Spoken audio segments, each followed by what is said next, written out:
Renungan pagi kita terdapat dalam kitab Mazmur pasal 5 ayat 4 dengan bunyi ayatnya seperti ini.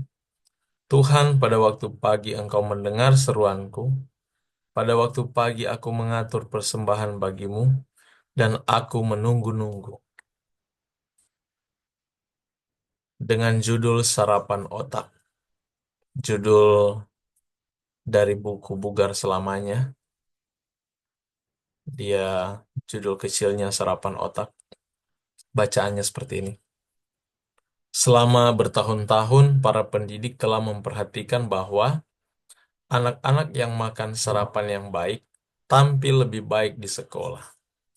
Itu sebabnya sarapan disebut makanan otak. Hal tersebut dianggap sama pentingnya dengan belajar memahami 3R, yaitu reading, writing, dan arithmetic atau matematika. Jadi membaca, menulis, dan berhitung. Sebuah studi tahun 1998 tentang anak-anak dalam kota yang diberi makan sarapan di sekolah menegaskan fakta ini. Anak-anak yang sarapan memperoleh peningkatan yang signifikan dalam kemampuan akademik dan emosional. Ketika anak-anak terus-menerus berperilaku buruk di sekolah, semua orang menderita. Sarapan adalah faktor besar dalam membantu anak-anak ini menyesuaikan diri di ruang kelas. Bagi yang lain, sarapan menjaga mereka tidak tertidur di meja kerja.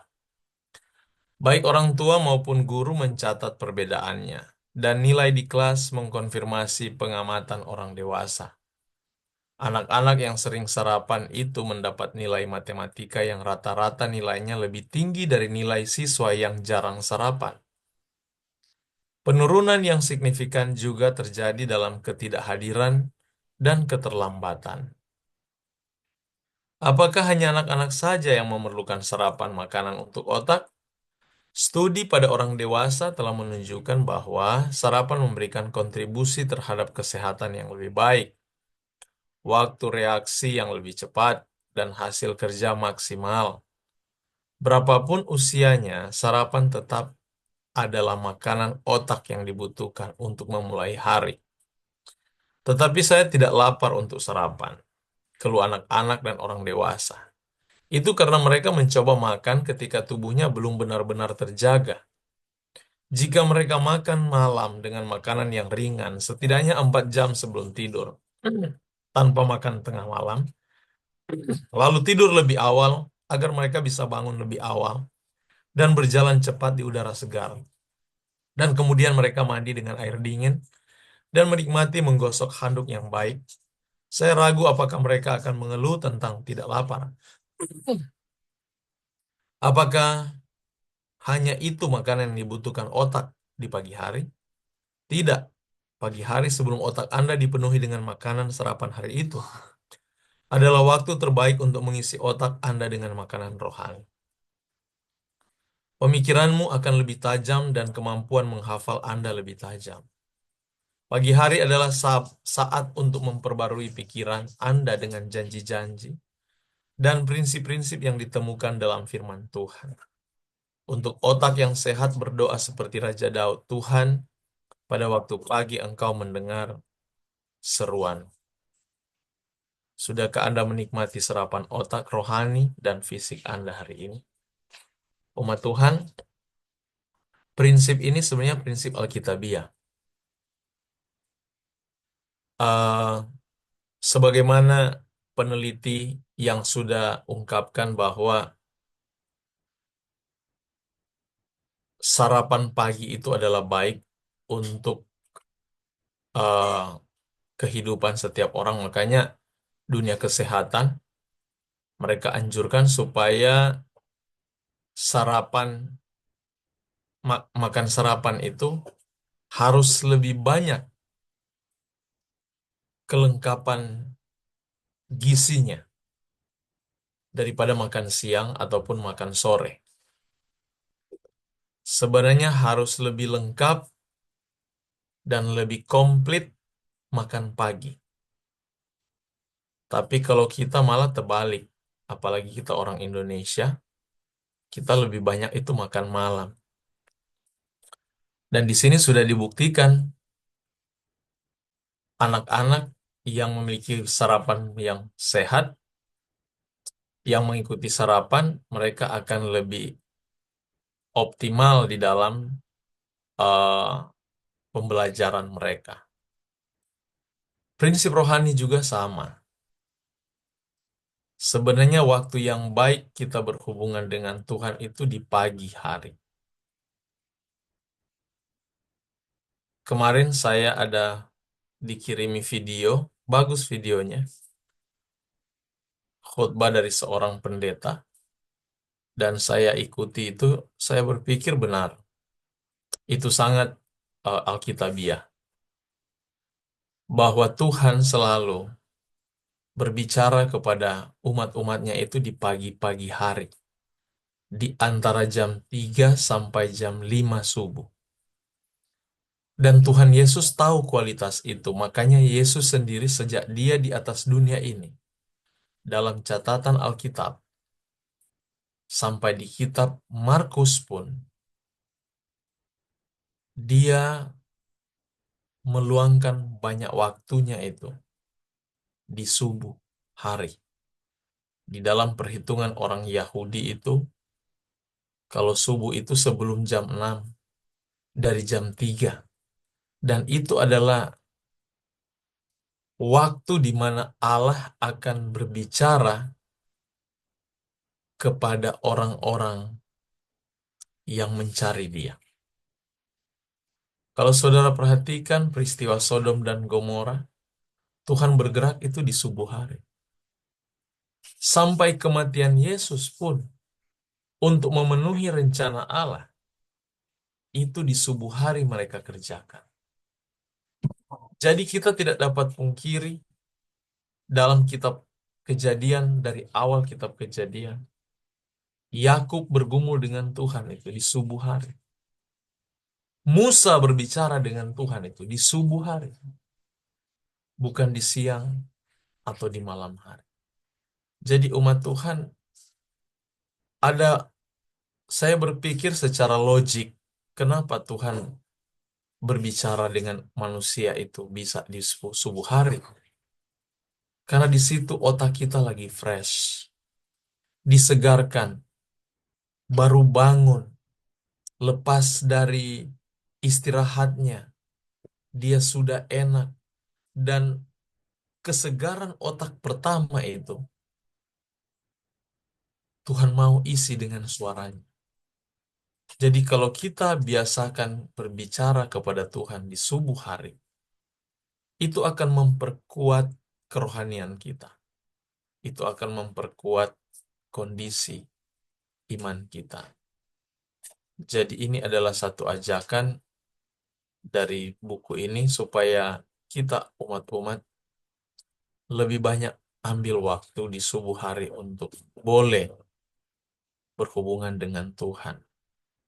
Dan kita akan lihat manfaatnya, bukan hanya sekali dua kali kita lakukan, tapi kita boleh lakukan itu sepanjang hidup kita, sampai kita betul-betul menjadi akrab dengan Tuhan.